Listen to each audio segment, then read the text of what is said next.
Hey, welcome back to Nick Lenz's Comic Corner Classic Non-Classics. This is episode number 1355 in Doubleshot 1249. I got 2 hour trades. One is they're both finales. One definitely. This one kind of. Alright, we're going to talk about Cable Volume 3 Past Fears. This is written by Zach Thompson. Now, you probably scratch your like, wait, Zach Thompson. You mean one of the writers who also wrote one of the Age of X-Men miniseries? Yes. Yes, that's definitely true. He wrote one of them. I think he wrote the X-Men one. Yes, I thought it was okay. This one I felt was a lot better than that one. Though it came out like by a year prior. This covers issues Cable Volume 1, because this is the triple digit number. 155 to 159. Now, you're probably thinking, wait, 59? That's a strange number in that, because the last creative team in this book did like 5 issues. Well, that's kind of true. Yep.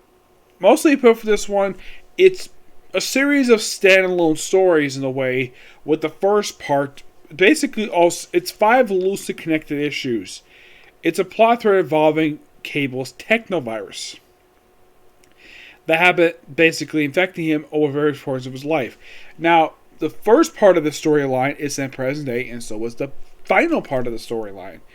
Things starts off with the return of Hope Summers, who has not been seen since the end of X-Force Volume 4. Yes, seriously, that was last time she was seen, which I think that came out roughly, I think it was like 2014, I think it was. So at the time when she appeared here, she had not appeared in a book in 4 years. Well, there's kind of a reason why of her decrease in my appearances since Avengers vs. X-Men. There's a very good reason why. There's nothing for her to do. So she pretty much brings to the fact that, oh yeah, she fired Cable from X-Force. Yeah, you're probably thinking, wait, when the heck that happened? The final issue run. Because she felt as though he outlived his uselessness when it comes to X-Force. And apparently, these two have not spoken in a few years. She's pretty much stayed out of her life. And in case you're curious what happened to that version of X-Force, they completely disappeared. They were never heard from again once that volume ended. That volume was done by Cy Spurrier. Though the strange thing is, it's one of those things where, oh, the writer is leading the book. Let's axe the book instead of getting a replacement writer. Yeah.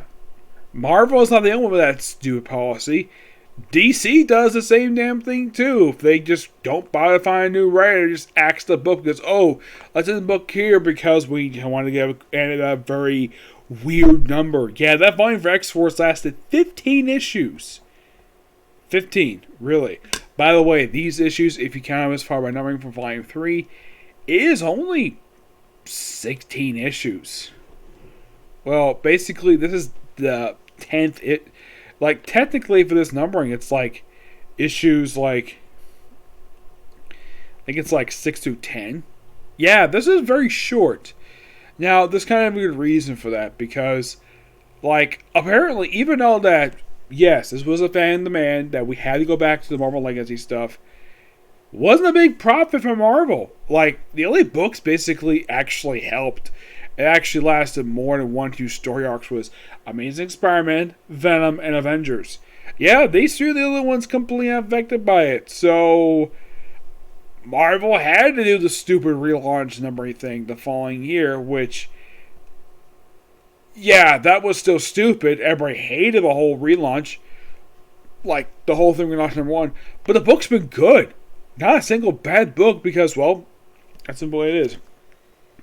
Now, the main of the storyline is called Magnus. That's really how you pronounce the guy. That's supposed to pronounce it. He apparently is interfering with Cable's fighting his technovirus, the techno-organic virus he's got in his arm, which also spread his whole body. And then we see various points of his life, basically, where this happened. Not in chronological order, per se. In the second part of the storyline, we go to, get this, right after Messiah War. Yes, right after X-Force Volume 316. Really? Wow, that's something. And they interact with Bishop, which you're probably thinking, wait, why is Bishop bald? And why is he trying to kill Hope Summers if you read this the first time? Well, there's a reason for that. It's because of the events of Messiah Complex. Because he thought that the Messiah would bring about the end of the human race. Well, mutant race, mind you. Yes, and then the guy disappeared as soon as Cable of Line 2 ended, and was sitting in for 3 years. Until he popped from Kenny X-Force, until Hope Summers found out about him, and dealt with him and Strife 2. I appreciate that they hinted of stuff basically that could possibly happen with Hope, like her meeting X-Man, and of course stuff with Stripe, which I thought was really cool. It's a great little standalone issue. And that was only the second part of the storyline. Yes, second part. For 157, this one is okay. They say this issue takes place right after Cable 54. From the 90s. And they say this was just a few years ago, even though that by the time this issue came out, it had been like 15 years since the issue came out. Oh my gosh, yes. Yep. And they mentioned the fact that Cable, and this is basically Cable and interaction with Cable and X-Men. Yeah, this also explains Cable's outfit, and the couple like, wait, that's not Cable's social attire. Well, in the 90s it was. Oh yes, definitely. And there's like various different X-Men, and Cables, this thing. It's like really interesting of a standalone story. It's that good. Yeah, of course, to go back, now this one. For the Pendulum issue of the storyline, we go to, and this is a shocker, right after, you're going to love this. If you're a fan of Deadpool, you will absolutely love this. Right after his second ever appearance in comics. The second issue of X-Force, released back in 1991. I'm like, wow! I never expected that. And because after issue, yes, of course, Deadpool shows up here in his 90s attire. And of course, we feature X-Force. Yep. Yeah, which makes the second of the 3 issues in here that are not the Pentiment, the start and the finale for this issue that's not set up for the issue of X-Force. Only the third part set up for the issue of X. Only third part is the only one not, where it's a so after the Cable issue that came out after the storyline came out. Yeah, it features a rematch with Deadpool and has a brief return of Warlock, the techno alien. Which I'm like, damn, that's actually really good. I never suspected that. Yep. And it's a great storyline. And basically, 159, we come right back to kind of the beginning in a way, basically dealing with the whole virus thing. With Cable as a kid, interacting with Slim and Red. Yeah, basically for Scott Summer and his new wife, Jean Grey, for their honeymoon, they went to the future to babysit Scott's son, Nathan. Yes. They went to the future, used aliases Slim for Scott Summers because he's thin, and Red for Jean Grey. And they spend time watching him. That's simply put what the thing is. And then we go right back to the ending of issue 155, with Cable about to be overtaken by his own technovirus. And eventually he does free a kid too. And, well,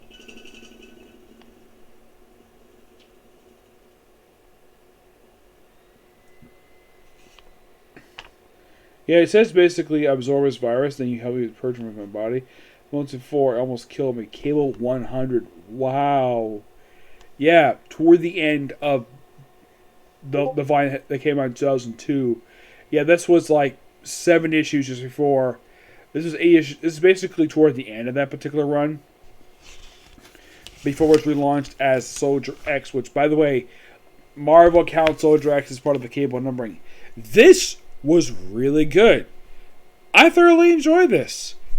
Surprising, this is the end of Cable. Well, for this run anyways. Yep. Now, my final thoughts on this particular run. It's very brief for this third volume of basically Cable that started back in 2017 and in 2018.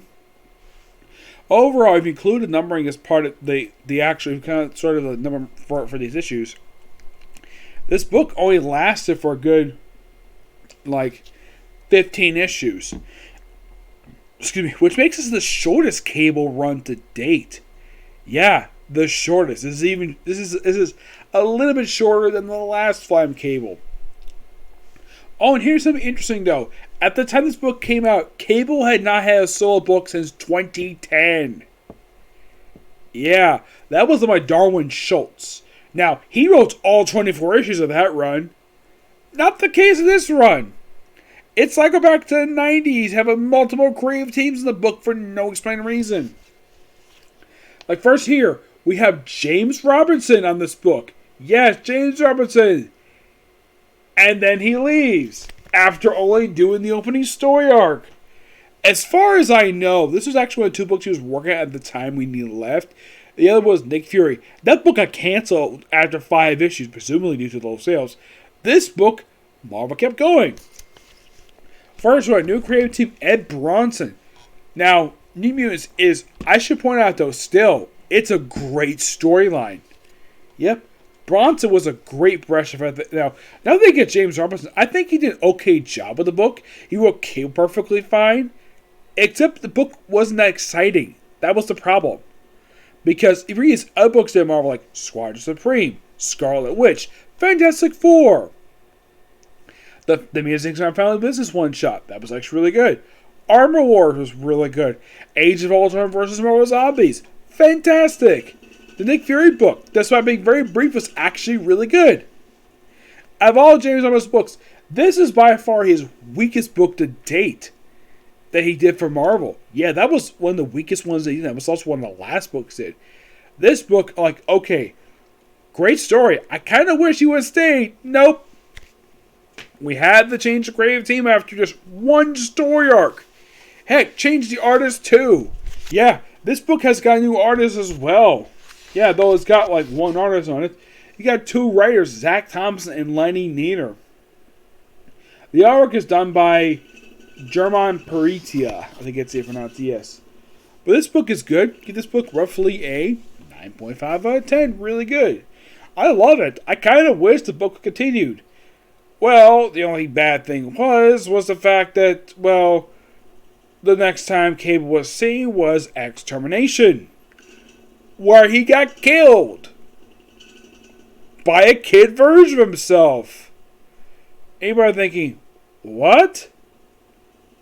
Well, how the heck did that happen? Cable, one of the smartest men ever to be written in comics, and yet he's killed by a younger version of himself.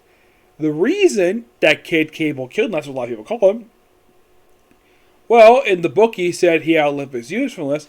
That's the way Ed Bronson wrote it, though he later retconned it to where Kid Cable said the reason why he killed his older self was because he was failing his mission. Protect the timeline. Well, at least he abandoned his mission. Yes. Now, I'm not really sure why Ed Bronson changed that for. He wrote both Extermination and X-Force volume, I believe was volume 5. Yeah, he wrote both books. Why the heck he changed it for, I have no idea. Also, here's something that the Cable run has over the X-Force run. Good, consistent artwork for its run. X-Force had atrocious artwork. Oh, good God, it was freaking horrible. Oh yeah, and that's pretty much the end of the Cable 2017 run. Yeah, that's what I think how brief it was. Now, am I planning on reviewing the first 2 volumes of the series and continue reviewing the current volume? The answer is yes. Yes, I am. Alright, moving on to a different book. We have Wolverine by Jason Aaron, the Complete Collection, Volume 4.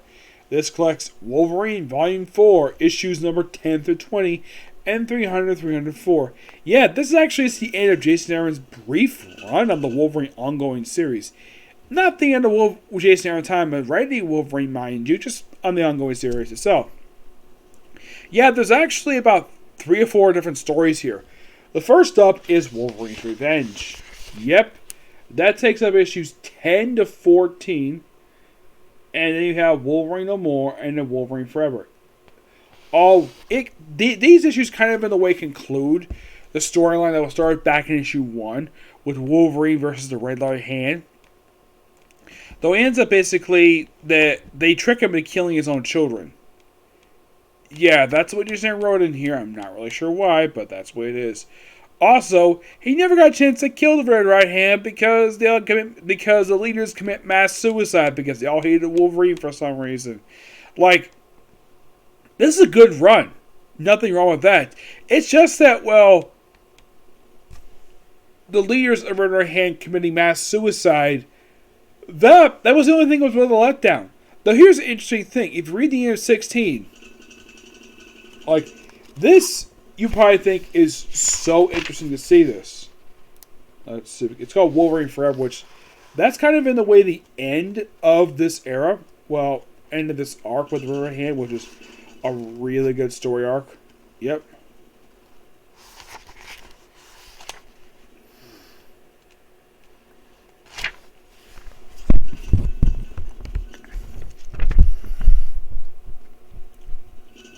Trying to find it here. Let's see if we can. Because they have 16 have a very interesting ending to it. Now you're probably thinking, what was the ending of issue 16? Since it was kind of in the way the epilogue, yeah, basically 15-16 was kind of in the way there's a 2-part epilogue to the storyline. Yep. Now here's the really cool, this is the really cool, interesting thing. If you're reading the X-Men books published at that time, you probably recognize this scene. Like, where is Wolverine standing? He's at Utopia. Now you're probably thinking, what's next? What comes after this page? Schism. No joke. Schism comes right after this. Yep, because at the start of this, he had this very look. With the torn uniform, the arrows in him. Yes. Now, the storyline of Riverhead was good, except it had a weak ending to it. And throughout these last couple issues, it just simply was kind of in the way. DC was kind of wrapping up the whole thing with the Riverhead, just have couple cool standalone issues. Now, 1719 is quite interesting because it's a 3-parter, and this is the Regenesis stuff for the X-Men books. Now, this is a 3-parter after Schism, where Wolverine is leaving San Francisco. Yep, leaving San Francisco after being there for 3 years. Yeah, the X-Men basically were based, well, almost all the X-Men mainly based there since 2008. Well, thanks to the Divided We Stand storyline they've based there. Yep, and then after Schism, the X-Men split in half. We have a team led by Cyclops who live on Utopia. And the other half, led by Wolverine, who go back to Westchester to rebuild the Charles Gray School for Higher Learning and rename it to the Jean Grey School for Higher Learning. This book is simply put kind of it's kind of an explanation about how Wolverine got the funding to build the school. Yes, simply put, because he's lived a long time, he has tons of money, and he goes to China to go basically get it. Oh yeah, and it's also here. He's also the ruler of the Chinese underworld, a Canadian called the Black Dragon. That's seriously what they call him. And this is a really awesome storyline. Also featuring Fat Cobra showing up in here, and they take out a freaking dragon that drills to the planet, which is so freaking cool. Awesome storyline. 20 is, well, it's a very strange storyline. Yes. It's simply put a storyline that you tease a face-off between Wolverine and the Kingpin. Oh yeah, by the way, this is before we became the mayor of New York. Yep. He becomes increasingly aware of basically that Wolverine's coming after him, possibly. But not really, no. And then at the end of this book, we see a return of Sabretooth. Now, here's the interesting thing when it comes to this particular storyline. Now, Sabretooth returned. Now, at this point in time, Sabretooth had been dead since 2007. Yeah, he got killed off in the Evolution storyline that took up issues, I think it was like 50 to about, I think it was like 55, I think it was, where Wolverine took this blade, the Maximus of Blade, which, by the way, would actually play a role in X of Swords. He tested on Sabretooth, basically because he really wanted to get rid of Sabretooth. So he tested it because think apparently block healing factor. So what did he do? Chop off his arm. And then he beheaded him. Yep. And later on he used the very same sword to kill Wild Child and Omega Red. I think Wild Child he also decapitated, but Omega Red, he stabbed him through the freaking heart right through his armor he wears. Yep. Now, 300. Great issue to hit. There's a slight problem with this, basically. If you count the original numbering, the miniseries, this would actually be issue 304. But Marvel didn't include that. Nope. They just included anything that was ongoing. Basically, the entire second volume, which was 189 issues, and they apparently decided to include, and this is according to the from 300 here. By the way, one of the variant covers for this book is a clear homage to basically Spider-Man #1 by Tom McFarlane. Yep. Let's see, where is it here? Yeah, they actually have a page here that actually shows off like the explanation of 300. Here it is right here.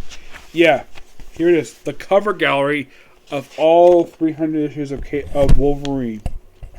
Yep, every single one. Starting off with Wolverine Volume #1, going straight to issue 189, and of course including the entire third volume for the series.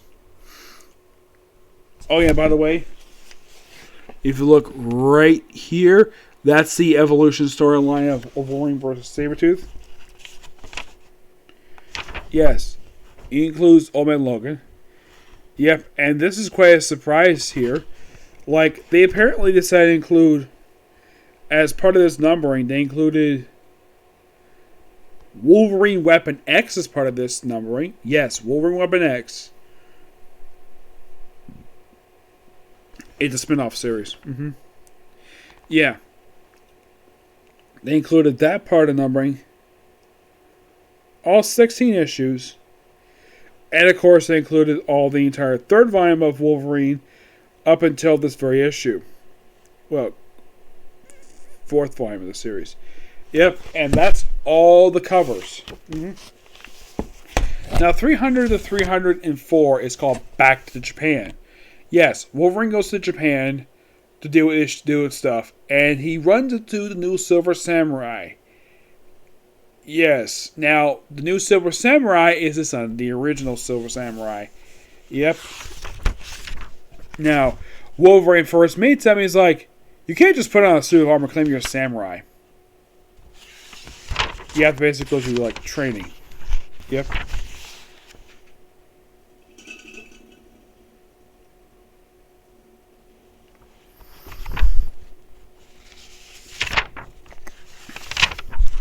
I think he's merely here just basically come to Silver Samurai's funeral. He may not like Silver Samurai very much, but he had a lot of respect for him. Oh yeah, in case you're curious though, like, what is the first full appearance of the current Silver Samurai? The second one, who by the way is still around. He asked me, I believe his most recent appearance today was actually pages of Old Man Logan, where apparently he saw the resurrected, his aunt resurrected. Yes, his aunt. Now, the thing is, he apparently either didn't recognize her as his aunt or something. Okay. Here he is. The brand new Silver Samurai. Yeah, you've occasionally seen this guy pop up. Mostly pop up in Old Man Logan. He pop up in the issue for Thor. Yes, pop up in the issue for Thor. But a lot of the time, this new Silver Samurai is usually written by Jason Aaron. Excuse me. I don't really know why, but that simply it is. Back to Japan is an excellent return to form. So my guess is Marvel decided not to include the classic Chris Claremont and Frank Miller run. So I guess Jason Aaron was like, okay, I'll have my 300 issue basically go ahead and go back to Japan. Because why not? And of course, Sabretooth finding out about Sabretooth being alive. And, oh yeah, in case you're curious though, like, did Jason Aaron write the story that comes right after this that deals with how Sabretooth got back to life? The answer is no. He leaves with issue 304. Oh, by the way, the final issue of this trade. Now, back to Japan, I think it's 300, 303. 304 is the final issue of this run. Now, I gotta point out something here. Now, for issues 10 to... Now, the first 16 issues of Wolverine Volume 4 has all got the same cover artist here. Jay Lee. He does all the covers. They look really good. Now, with issue 17, it's basically Ron Garney for about 3 issues. But the final issue is Reno Gala, who's also the interior artist in here. Now, Adam Kubert does Back to Japan. This, I believe, was the same artist who did Wolverine, Japan's Most Wanted storyline. Which, this had a whole lot of artists for these issues. Yeah. Now, Reno Gala does 10 to 14 and 20. Now, you have Goran Sanda, who's issues 15 and 16. Ron Garney's issues 17 and 19. The artwork for 300, 303 is by Adam Kubert, Ron Garney, Steve Sanders, Billy Tant, and Paco Dinas. Yeah, that's the artwork for those issues. Now, as for the final issue of this run, 304, that is done by Steve Dillon, Ron Garney, Paul Politer, Dave Mickens, Mike Perkins, Alfred Polito, Daniel Cunha, Steve Sanders, and Reno Gathis. So basically a couple artists worked on this book. Yep. It's basically a series of one-shot stories. And what a nice way basically Jason and Rep is on with a series of stories. Now, you're probably thinking, wait, a series of stories for the final issue of a creator's brief, or at least brief or somewhat long run of the book? Why does that sound so very familiar? Sounds like 801 that happened just a couple years ago. And you're probably thinking, is that similar? The answer is yes. Same writer? No. That was done by Dan Slott for his final issue. This is the final issue of Jason Aaron's run for the book. Oh, in case you're curious though, how much longer did this book last under the Triple H numbering for this book? 13 issues before it had to restart because of Marvel Now. This book is great. Give this book roughly a 9.5 out of 10. Damn good book. Now, final thoughts on Jason Aaron's run on the Wolverine series. The ongoing series, it is really good. Thoroughly, really good. Also, when I got this trade, I got this one for dirt cheap from Amazon. This is actually a $35 trade. I got this for $10. Excuse me. This book I got very recently too. This book I got for, I think it was like about almost $20. This book wasn't too bad. I like paying basically, well, a very affordable price for these books because at times basically paying for a $35 trade is expensive. Like, oh my gosh, it's expensive. Yep. But these two, this is actually really good. Now, the thing is, since I capped up this run, like, okay, what's next? Well, there is the run that comes after this, which is only 13 issues. I don't remember who writes this run. Let me look it up on here. Who takes over for Jason Aaron after he leaves? That's a good question.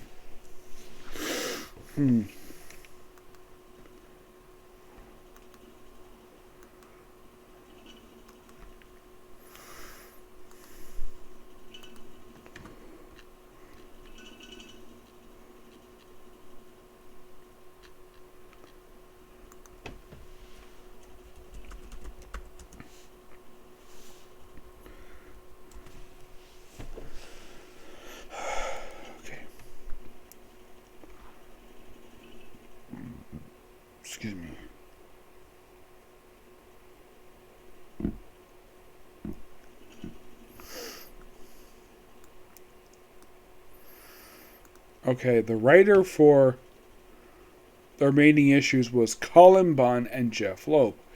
Not a bad choice to write these issues. Yep. But yeah, great run when it comes to Wolverine. Okay, so yeah, that's a particular view. I've been talking for 30 minutes, so I'm hoping to do a comic corner, not comic history today, but I'm gonna wait, and I'm also gonna hopefully get a chance to do Shaman King. Okay, to the next video. Bye.